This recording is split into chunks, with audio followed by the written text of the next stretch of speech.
Alors, je suis Chantal Stener, je suis pédiatre, médecin d'adolescents et je travaille à la Fondation Santé des étudiants de France où j'ai plusieurs casquettes. Je suis chef de pôle d'un service qui fait 100 lits de médecine d'adolescents. J'ai un rôle aussi de médecin référent au niveau national, au niveau de la médecine de l'adolescence, et puis j'ai aussi une casquette recherche. Alors, je pourrais vous poser la question de qu'est-ce qu'un ado aujourd'hui, parce que chacun a un petit peu sa définition. Si on reprend la définition officielle comme celle de l'OMS par exemple, un adolescent est un jeune entre 10 et 19 ans. Mais il y a d'autres définitions qui sont du début de la puberté, donc des premiers signes pubertaires, jusqu'à, donc ça c'est une définition je dirais physique, jusqu'à en fait l'autonomie sociale. Donc on commence par une définition physique, on termine par une autonomie sociale. Et puis de plus en plus en fait il y a un nouveau concept qui arrive, ce sont les AJA, adolescents jeunes adultes, qui vont donc de 10 à 24 ans.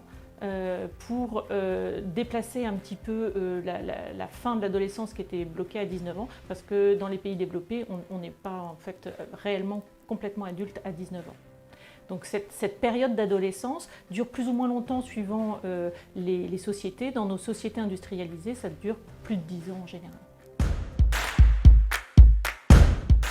Alors la puberté est un processus biologique qui commence en fait dès l'enfance, mais on ne le voit pas. Et à un moment donné, justement vers 10-12 ans, suivant les gens, ça commence dans le cerveau, tout en haut dans le cerveau, là vous le voyez sur la diapositive, où à un moment donné, il y a un organe qu'on appelle l'hypothalamus qui commence à sécréter alors ça s'appelle le GnRH, qui va aller stimuler l'hypophyse, qui va elle-même stimuler les ovaires chez la fille, par exemple, et qui vont se mettre à se développer et à donner tous les signes extérieurs de puberté que vous connaissez.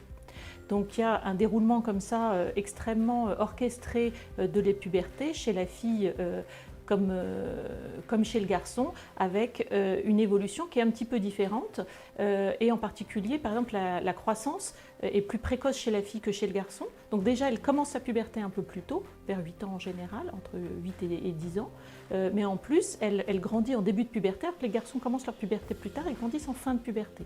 C'est extrêmement important puisque leur développement, qui est d'au moins donc 2 ans d'écart, peut-être un peu plus, va retentir aussi sur le développement psychique. Donc en fait, dans les aspects chronologiques de la puberté, que ce soit chez la fille ou chez le garçon, il y a l'accélération de la vitesse de croissance, le développement mammaire et de la pilosité pubienne, la pilosité axillaire et la ménarche, ça c'est chez la fille. Et chez le garçon, en ordre chronologique, ça commence par l'augmentation de volume des testicules, puis il y a la croissance du pénis, la pilosité pubienne, l'accélération de la vitesse de croissance, la pilosité axillaire et le changement de la voix qui termine la puberté. Alors, le développement cérébral et psychosocial est un véritable enjeu à l'adolescence. D'abord, au niveau cérébral, ce qu'il faut comprendre, c'est que le cerveau d'un adolescent n'est pas mature et qui va maturer en fait petit à petit depuis l'arrière jusque vers l'avant. Donc, la dernière partie à être mature est ce qu'on appelle le cortex préfrontal, qui est donc la partie qui est antérieure. Et à quoi sert ce cortex préfrontal? À la planification, à la régulation des émotions et à la prise de décision et la conscience de soi. Donc vous comprenez très bien la prise de risque à l'adolescence, puisque l'adolescent a des envies, des pulsions, des émotions, et qu'il ne sait pas les planifier, il ne sait pas les réguler, ces émotions. D'où l'explication en partie en tout cas, de la prise de risque à l'adolescence et des difficultés émotionnelles à cet âge-là. Et en fait, les enjeux psychosociaux à l'adolescence vont être en même temps l'indépendance vis-à-vis des parents, l'autonomie financière par exemple, l'adoption de codes et du style en lien avec ses pairs, les autres adolescents qui sont autour de lui, l'image de soi et l'acceptation de l'image de soi, et puis l'identité sexuelle, personnelle, vocationnelle et morale, que ce soit ses valeurs ou sa religion ou autre. Comme pour la puberté, ces changements psychosociaux et émotionnels ont 2 ans de décalage environ entre les filles et les garçons.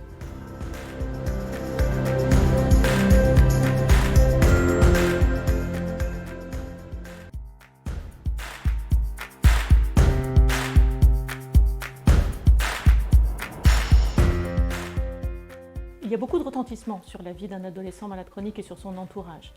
Puisque on a déjà parlé un petit peu de l'adolescence, il y a plein d'enjeux à l'adolescence, dont l'indépendance, l'affirmation de soi, la relation avec les pairs, l'école ou le travail, l'apparence physique. Tout ça sont des enjeux de l'adolescence qui vont être entravés par la maladie chronique. Pour l'entourage, les enjeux majeurs vont être surtout de laisser l'adolescence se faire malgré la maladie chronique, c'est-à-dire faire suffisamment confiance à l'adolescent pour le laisser expérimenter des choses comme ils ont besoin de le faire à l'adolescence, mais en gardant un soutien pour qu'ils puissent continuer à se soigner pendant cette période où il a en même temps des soins à faire et son développement à faire.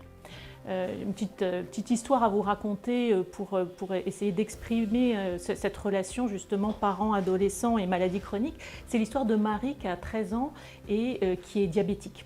Et elle est diabétique déjà depuis 5-6 ans et tout se passait très bien jusqu'à il y a 2 ans en fait. 2 ans où tout d'un coup Marie ne suit plus ses traitements, fait plus ses injections, etc. Et on ne comprend pas très bien ce qui se passe.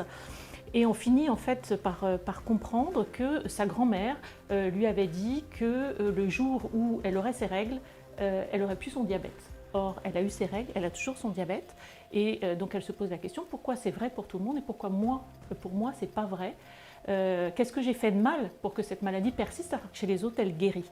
Donc cette question de pourquoi moi est une question qui est omniprésente chez l'adolescent. Avec une culpabilité éventuelle de faire vivre des choses à ses parents. Et l'autre question absolument essentielle à l'adolescence, qu'on soit malade chronique ou pas, c'est est-ce que je suis normale? C'est la question principale d'un adolescent dans sa tête. Il se pose beaucoup de questions parce qu'il y a beaucoup de choses qui changent autour de lui, en lui, etc. Donc c'est est-ce que je suis normale? Et quand on a une maladie chronique, répondre à la question est-ce que je suis normale, c'est extrêmement difficile.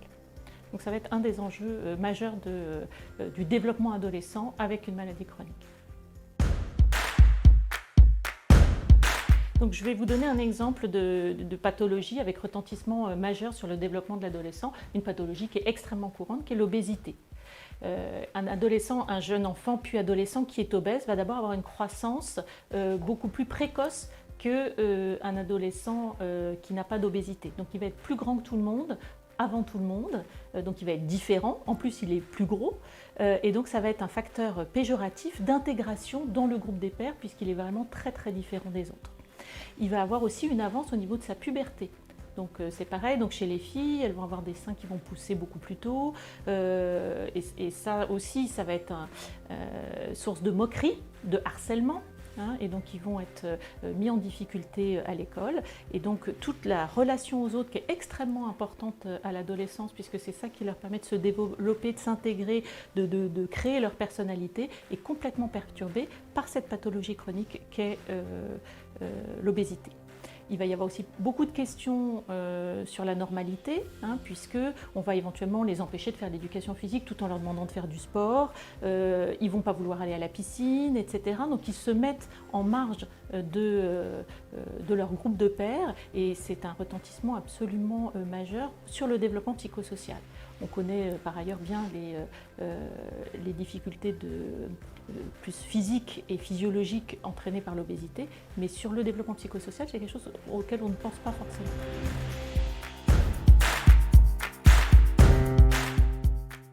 Le rôle des parents devant un adolescent malade chronique est majeur.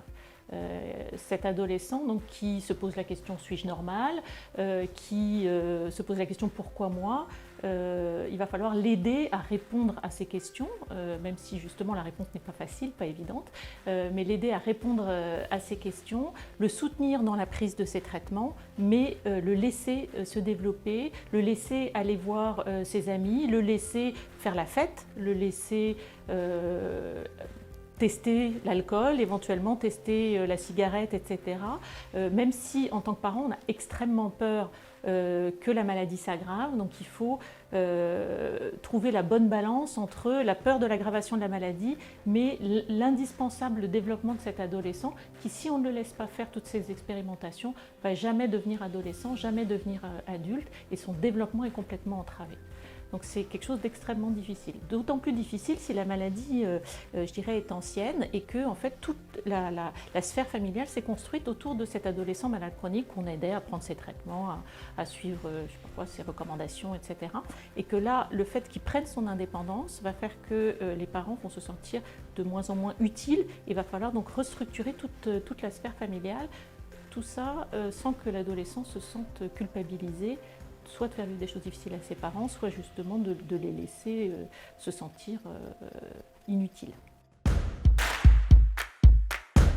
Le rôle des soignants pendant la période de l'adolescence, chez un adolescent qui a une maladie chronique, c'est de petit à petit l'aider à devenir acteur de sa maladie, que ce soit lui qui prenne les décisions et plus les parents, qui fassent des choix pour lui, pour sa santé, pour son développement.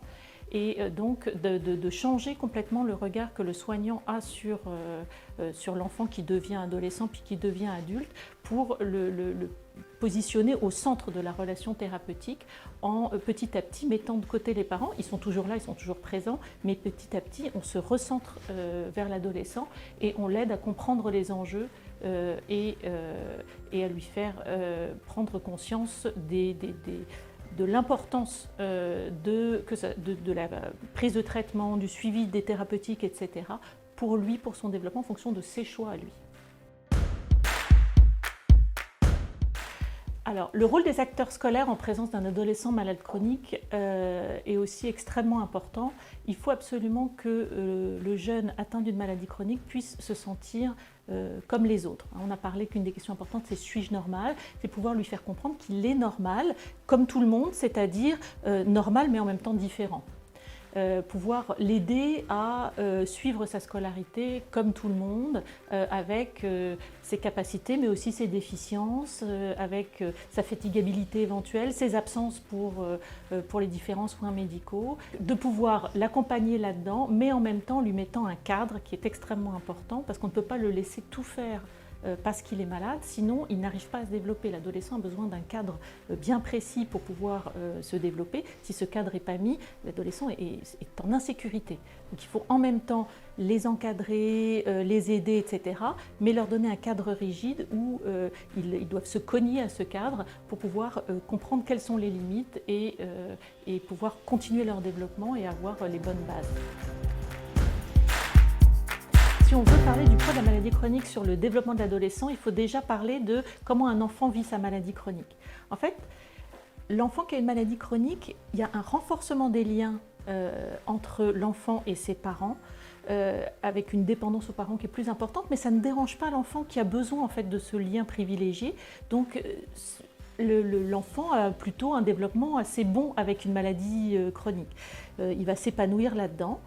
Alors qu'à partir du moment où il y a le début de l'adolescence, l'adolescent, lui, doit s'autonomiser et cette autonomisation devient extrêmement difficile avec ce lien très fort. Donc il va falloir qu'il brise ce lien entre lui et ses parents, et briser un lien qui est très fort demande de le couper avec violence. Et donc il risque d'y avoir donc deux solutions, soit il va couper ce lien avec violence et l'adolescence va se faire, mais la maladie chronique risque d'être un peu mise à mal avec des abandons de traitement, des choses comme ça, soit au contraire il ne va pas se sentir capable de couper ce lien, et à ce moment-là il va être tout gentil, tout beau, il va continuer son traitement de façon tout à fait linéaire, mais par contre il ne fera pas son développement adolescent. Donc, au niveau du retentissement réciproque entre la maladie chronique et l'adolescence, en fait, si on prend la maladie chronique, elle va arrêter le temps. Elle va être contrainte, elle fait régresser l'adolescent et elle le rend extrêmement dépendant. Alors que l'adolescence accélère le temps, libère l'adolescent, le fait grandir et l'autonomise.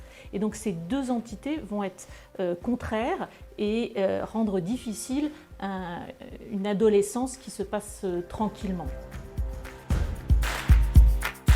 L'observance, il existe une définition, enfin beaucoup de définitions de l'observance, mais il y en a une qui est retenue plus particulièrement, c'est le degré de concordance entre le comportement d'un individu et la prescription médicale.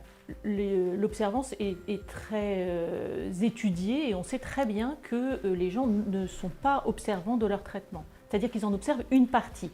Si je pose des questions à tout le monde dans une salle, est-ce qu'ils ont toujours suivi leur traitement à la lettre? En général, il y en a sur une centaine, 3-4 qui restent debout et qui disent moi, j'ai toujours suivi mes traitements à la lettre. Voilà, toutes les autres personnes s'asseyent. Quand on fait des études sur les gens qui ont une maladie chronique, en période adulte, il y a environ 50% de respect des traitements prescrits. Mais il faut savoir que suivre, être compliant dans une maladie chronique, c'est pas uniquement prendre ses traitements, c'est aussi suivre un régime, aller à ses rendez-vous, etc. Et quand on prend tous ces éléments-là, à ce moment-là, on descend à 20% des adultes qui suivent environ leur traitement. Si on prend l'enfant, les parents sont là, ils vont avoir vraiment envie que l'enfant aille bien. Malgré ça, il y a environ 60% des traitements qui sont suivis. Il y a beaucoup d'idées préconçues autour de l'observance. En particulier, on pense qu'un jeune qui ne suit pas son traitement, c'est quelqu'un qui n'a pas compris son importance. Et donc, il va y avoir une meilleure observance du traitement pour une maladie à risque vital que pour une maladie qui serait moins grave. Ben, ce n'est pas vrai du tout. Parce qu'on a beau savoir que la maladie est grave, même quand on est adulte, mais encore plus quand on est adolescent, c'est pas pour ça qu'on va prendre son traitement. Parce que, par exemple, si on ne prend pas son traitement, c'est comme si on n'avait pas la maladie. On peut se faire croire qu'en fait on n'est pas malade. Et donc, que ça soit une maladie grave ou pas une maladie grave, on va essayer de ne pas prendre son traitement. D'abord parce que pourquoi est-ce qu'il faudrait croire ses parents? Pourquoi est-ce qu'il faudrait croire le médecin?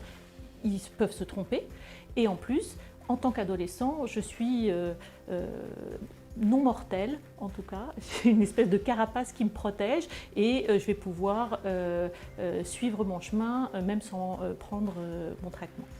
L'autre idée préconçue, c'est que plus la personne est intelligente et a fait des études, etc., plus elle va comprendre et donc plus elle va suivre les recommandations. On sait que c'est totalement faux et qu'il y a autant de gens qui ne suivent pas leur traitement parmi les gens qui ont une éducation supérieure que parmi des gens qui ont beaucoup moins d'éducation.